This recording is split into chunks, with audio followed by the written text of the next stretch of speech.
Peace and love and great rising, my beautiful people. Welcome to the journey with Ashley L. As you can see today, this video is not a very light-hearted video.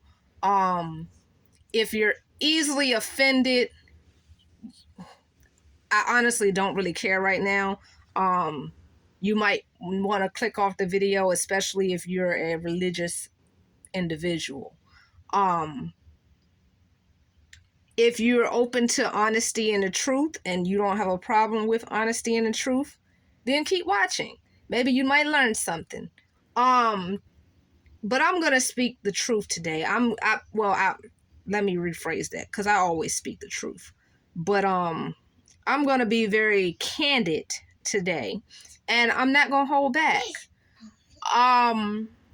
I used to did not have a problem with Christianity, as I stated in the other video. I had a problem with Christianity. I did not have a problem with Christians.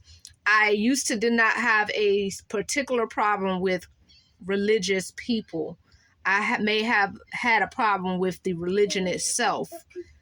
I was doing my best to be understanding of people.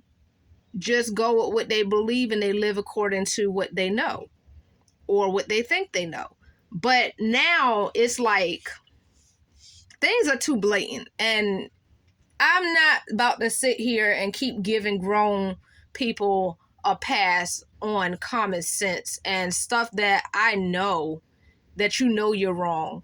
Especially when the things that you're doing goes against what you teach. You don't really believe what you teach. So let's go on Christians particularly, but it's not just Christians. It's a lot of religions with the same issue. Y'all just phony as hell.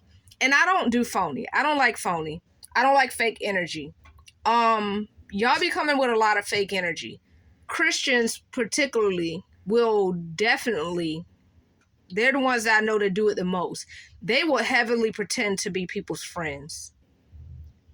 They're not really your friends. They will pretend to be your friend. They're your friends conditionally, as long as it's either benefiting them in a monetary way, it's benefiting them as in they're getting something out of you materially, or it's benefiting them within the church community and it's making them look good, or is making their church look good, or something of the sort. Like, it has to be something connected to that. Otherwise, they don't mess with you. They don't fuck with you. And I say this because it's true, because I deal with this on a regular, consistent basis. I've had people tell me, well, they sit and they have a conversation with me when I'm promoting my book, and they ask me, are you a Christian? And because my answer is going to be no, even though we're not very different when it comes to what I believe in, what I support, and what I live by, the difference between me and Christians, I actually live by what I believe in, which is what Christianity teaches for the most part, the overall message. I live by it. Christians don't be living by it. They talk it on certain days when they have church or when they have Bible study and church related events and stuff, but when outside of that, they don't live by that stuff. Y'all phony as hell. The reason I'm doing this video is particularly because of a couple that I just recently met that are Christians, and the husband didn't even want to stand on the fact that he is Christian. He tried to play this word game talking about, I'm not a Christian. I believe in Jesus, and then tried to give the explanation that you're a Christian when you're sitting together in a group and having a study or a conversation about God and the Bible and so on and so forth, and that's Christian, and right now that's not what's going on, so right now I'm not a Christian type bull crap. Don't come at me with that stupid stuff. You're a Christian. You call yourself a Christian. You proclaim to be a Christian. You talking about you believe in this Jesus entity or whatever character, so on and so forth, and you don't live by the teachings. You don't. Y'all are so judgmental, and y'all be so judgmental about stuff that y'all doing worse or y'all doing the same thing, and it's crazy. So These people in particular, I was introduced to because the husband was having conversations with my sister. Somehow I came up in the conversation, and my boss, came up in the conversation, and he offered to, or maybe she asked, I don't know, for him to help with the electricity and plumbing, because I don't do that. And helping to get my bus completed. When I spoke with him, he offered to help me with the whole thing, or at least everything that I wanted him to help with. And so, cool. So we was going down the list of what I needed or whatever. He told me to draw up my plans or whatever. He told me to draw what I actually wanted and not what I settled for. That's what I did. So on and so forth.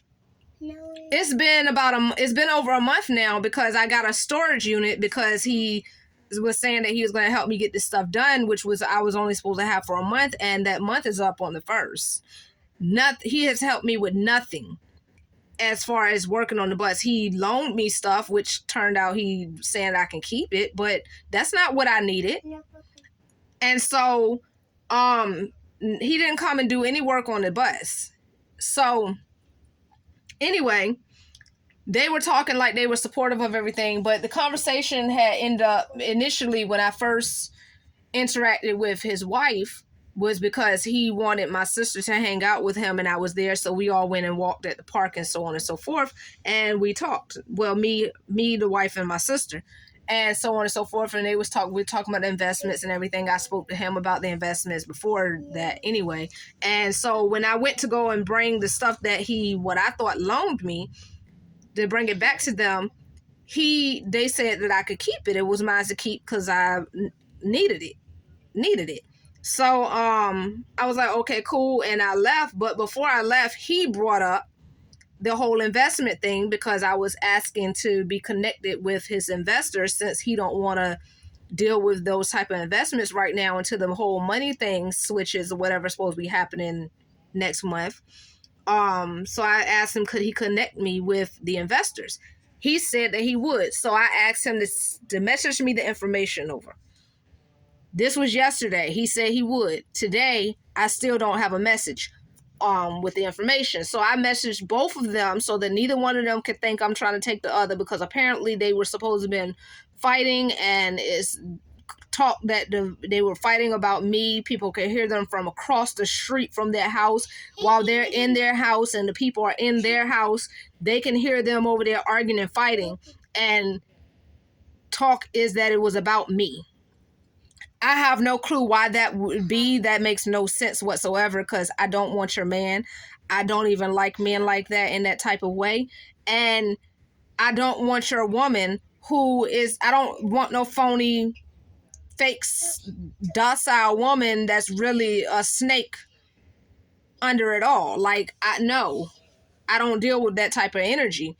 So why y'all fighting over me? I don't know. If y'all are or if y'all not, I don't really know. All I know is there's talks that it is, and I'm not trying to be a part of that. So I left, and I'm waiting for the message. So I messaged them both the same message to make sure that neither one of them think that, or try to turn into anything else. Could you please send me the investor's information? The wife finally responded back and was saying that the investor needs you to have a business plan, which they had already told me yesterday, which is common sense. You have to have a business plan prior to speaking to the investor, because they're not going to invest in you without you having a business plan. Duh. Okay, so I already told them that's not an issue. Can you message me the information? They said they would. So I said, okay, can you send me the information? She goes, you have to have a business plan first. I said, so what you're not saying is that I have to tell you guys my plan prior to you giving me the